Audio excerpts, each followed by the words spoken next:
எங்கள் ஏரியாவில் வந்து ஒரு மாசமா தண்ணி இருக்குது. ஃபுல்லாக காவா தண்ணி தான், மழை தண்ணி கிடையாது இது.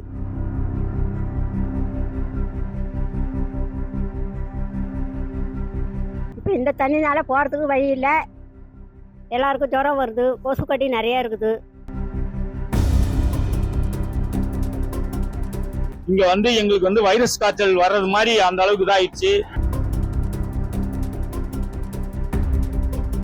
தண்ணி நிறைய இருக்குது, வீட்டில் சின்ன குழந்தெல்லாம் இருக்குது, அவருக்கு உடம்பு சரியில்லாமல் இருக்குது. வந்து வந்து பார்க்குறாங்க, தண்ணி போன மாதிரியே இல்லை.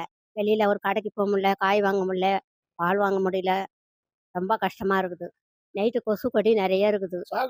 அது சாக்கடை அப்படியே வாசனை வருது, கலந்து கலந்து வருது எல்லா தண்ணியும். அதுலேயே நடக்கிறோம், அதுலேயே போகிறோம். நல்ல தண்ணி வந்தால் வரமாட்டுறாங்க, ஈபிக்காரவங்க வந்தால் வரமாட்டுறாங்க, கேஸ்கார் வந்தால் சண்டை போட்டு போகிறாரு, உள்ளே வர முடியாது அப்படின்னு சொல்கிறாரு. நாங்கள் என்ன பண்ணுறது? எத்தனை மாசமா இந்த பிரச்சனை இருக்கு இங்க? அது ஒரு 15 நாளாக இருக்குதுங்க. ஒரு மாசம் ஆமாம். இதான் போன மாதத்துல என்னென்ன இங்க இருக்கிற பசங்க என்னென்ன பிரச்சனை சந்திக்கிறீங்க? என்ன மாதிரியான தொல்லைகள் இந்த தண்ணியால இங்க உங்களுக்கு? மழை பெஞ்சா வெளியில் வர முடியாது. மழை பெஞ்சா எப்பவுமே தண்ணி நிற்க போயிடும். இப்போ இந்த தண்ணினால போகிறதுக்கு வழி இல்லை. எல்லாருக்கும் ஜுரம் வருது, கொசுக்கடி நிறைய இருக்குது.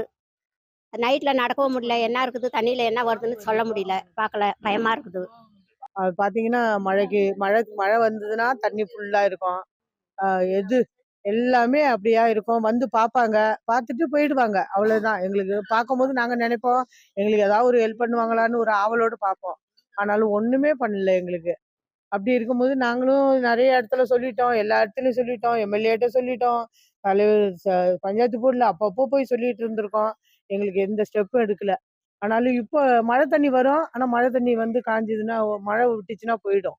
ஆனால் இப்போ பார்த்தீங்கன்னா கரெக்டாக இன்னையோட 24 நாள் ஆகுது. 24 நாளா இந்த தண்ணி வந்து எங்கெங்கேயும் இருக்கிற தண்ணி பார்த்தீங்கன்னா நீங்கள் பாருங்க அதை எப்படி இருக்குன்னு. எங்கள் ஏரியாவில் வந்து ஒரு மாசமா தண்ணி இருக்குது. ஃபுல்லாக காவா தண்ணி தான், மழை தண்ணி கிடையாது இது. மழை நாளில் தண்ணி வந்தாலும் வடிஞ்சிடும், ஆனால் அந்த காவா தண்ணி செப்டி டேங்க் எல்லாம் கலந்து வருது. பசங்க வந்து வெளியில் வர முடியல, ஸ்கூலுக்கு போக முடியல. ஒரு வயசு குழந்தைங்க இருக்குது, மாசமா இருக்க பொண்ணுங்க இருக்குது. கேப் வர்றதில்ல, எது பண்ணாலும் ரோட்லேருந்து யாரும் உள்ளே வரமாட்டேன்றாங்க.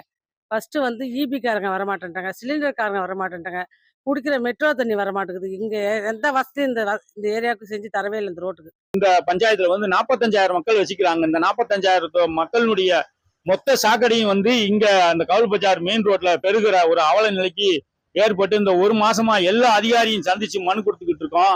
எம்எல்ஏ எல்லாத்துக்கும் மனு கொடுத்துட்டோம். இங்க வந்து எங்களுக்கு வந்து வைரஸ் காய்ச்சல் வர்றது மாதிரி அந்த அளவுக்கு இதாயிடுச்சு. பொதுமக்கள் யாரும் ஒரு நல்லது கெட்டதுக்கு போக முடியல, ரொம்ப சிரமமா இருக்கு. ஸ்கூல் பஸ் பயங்கரமா டிராபிக் ஆகிருது.